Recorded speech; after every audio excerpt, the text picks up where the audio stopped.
Hello, beautiful people. Long time no see. I know I've been a little bit MIA, and in this video, we're going to dive deep into why that is. So before we get into it, go ahead and hit like and subscribe so you can officially become a part of this self-love family. Now, one of the biggest things about self-love is taking care of your mental health. So every single year, I like to unplug from social media, at least the first 3 months. And this is something that content creators can relate to. I was tired of feeling constantly worrying and stressed out about performance, numbers, learning the new algorithms and all this stuff. As important it is to have these goals and to be ambitious and to produce higher quality content and get those brand deals, you also need to take care of you first, because you are your biggest investment. So when you take care of you, you can show up better. Aside from the content creation part, I just feel like it is important, especially for Gen Z, my generation, to unplug from time to time, just to simply be present. Be present in the person that's right in front of you. Be present in your everyday life and eating that meal, versus being like, oh, the last time I talked to so-and-so was last week, but really it was just y'all texting. That's not true connection. That's not a real connection. How present are you really? I personally needed that time to just unplug, live my life, be present, not have to worry about how many likes this is gonna get. Do I look good? Because girl, we look good. We say looking good. But that real human connection, starting there. Of course, some of you may know I just moved to Arizona, so it's been a lot of changes, a lot of new relationships, a lot of new faces. We got back into the gym, so I'm really happy about that. We've got some new fitness goals, and we'll probably dive deeper into that later on. But yeah, just doing everything in my power to be focused in my real life, like live my real life outside of social media. I'm going to repeat that again. I am focused on living my real life outside of social media.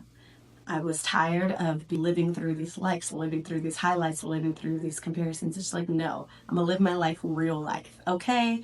It's been really good. And I encourage anybody out there to do it, especially if you're in Gen Z. I genuinely feel our generation is addicted to social media. We're addicted to it. We're constantly scrolling, constantly checking for no reason. For no reason. I challenge you to find an alternative for that boredom, for that escape.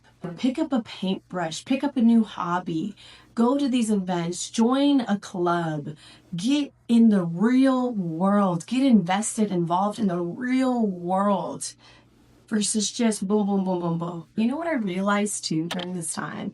I had friends who I haven't talked to in years reach out to me and just shoot me a text, and like we were texting, having a genuine, full conversation with them. Who's really checking in on you?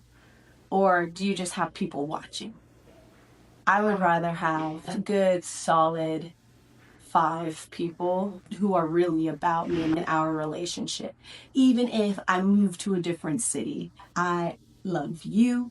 I want to know how you're doing. I want to check in on you.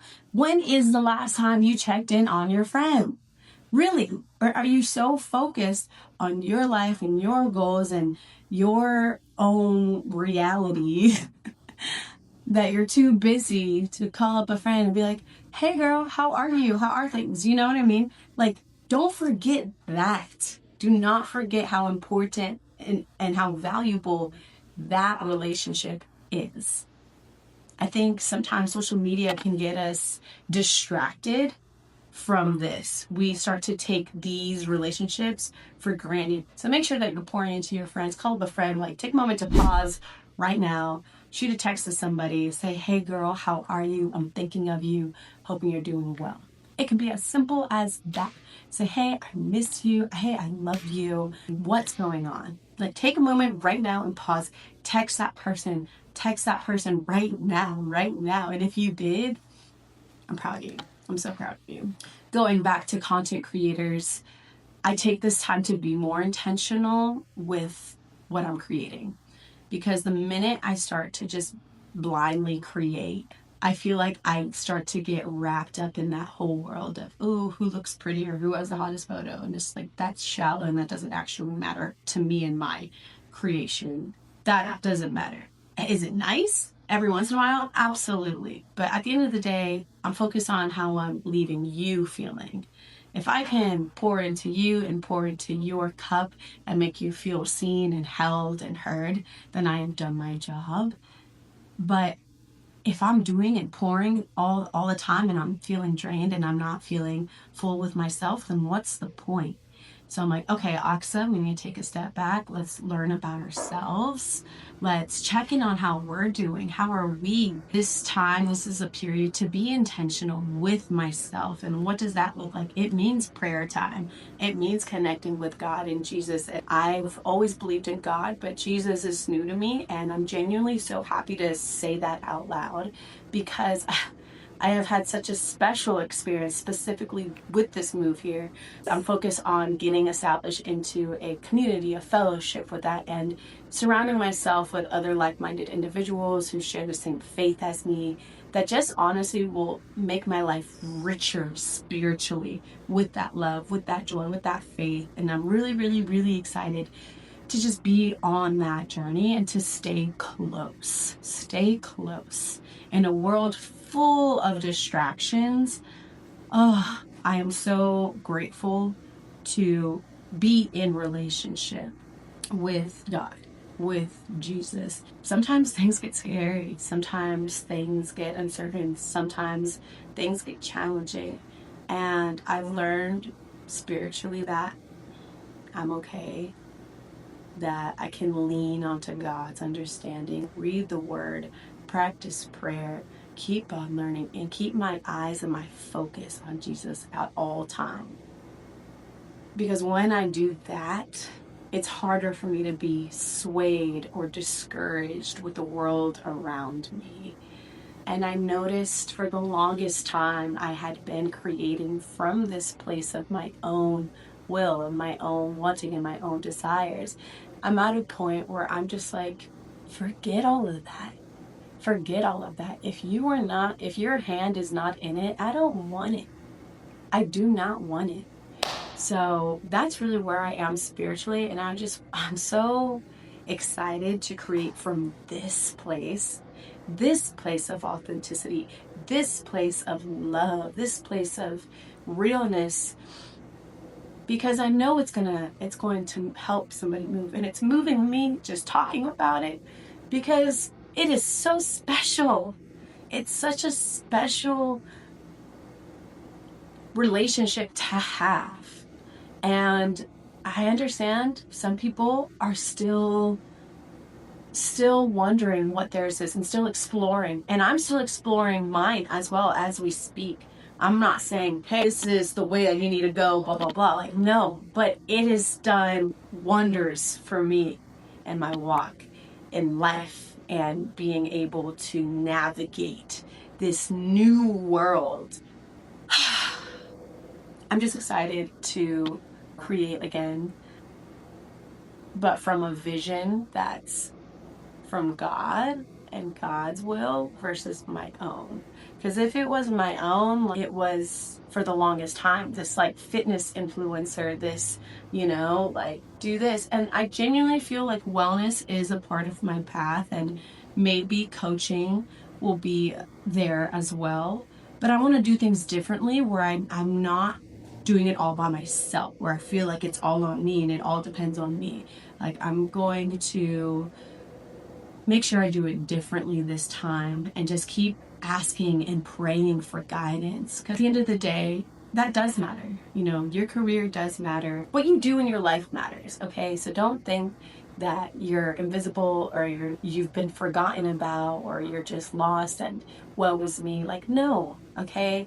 Keep on praying for that direction. Keep on praying for that guidance. Sometimes it doesn't have to be this end all, be all, once in a lifetime career opportunity. I think it can change as you move through life. And it's just like, as long as you're open to receiving these opportunities and just doing your best at whatever opportunity you accept. Don't be a slacker. Be all in. give your best attitude. If you have a bad day, check yourself, check your attitude, check how you're showing up. That's just me getting sidetracked, but I'm spending a lot of time pouring into my cup spiritually, emotionally, mentally, and physically. You know, we've got some accountability buddies. Shout out to my sister Alexa. Shout out to my bestie Deja. We've been on a freaking consistent routine in the gym. And of course, outside of that, pouring into our self-love cup, buying myself roses, buying myself new clothes, taking care of myself, and making myself feel appreciated. So my light just went out, but I just wanted to check in on you, just let you know this is what I am doing as I am MIA and unplugged. Just doing everything that we practice, you know, walking our talk here, having that self-appreciation and not doing it to show off, but genuinely doing it because at the end of the day, we are in relationship with ourselves. So how you're showing up for you behind closed doors, what does that look like to you? And if it's not where you want it to be, maybe you also need to unplug too. Unplug. Stop worrying about what the world sees and what you're showing off. Worry about how you're showing up for yourself in that reflection of the mirror. Do you like who you see? Do you know her? Do you have a relationship with her? And if not, how can you have a better connection with yourself first and foremost before you go out there in the world and start pouring into everybody else? Are you pouring from an empty cup? And if that's the case, it's time for you to take a step back, breathe, ask yourself what you need. Is it some self-appreciation? Is it some self-care? Is it some therapy? Oh my God, shout out to BetterHelp. Is it adventure? Do you need to unplug? Do you need to go reset? I will be going to Sedona for the first time and I'm so freaking excited. So maybe I'll vlog that, maybe I'll record that. So, or maybe I won't. Maybe I'll just be super present in the moment and live my life and you guys will never know that I went to Sedona. And I'm okay with that too. I think some things are meant to be private. Not everything is meant to show off and I think that's okay too. Yeah. So thanks again for being here, checking in, and we'll probably resume the Wife Me Up series in the later weeks to come. But yeah, I appreciate you for being here. So go ahead and hit that like and subscribe, and I will see you when I'm ready to like fully come back. But have a beautiful day.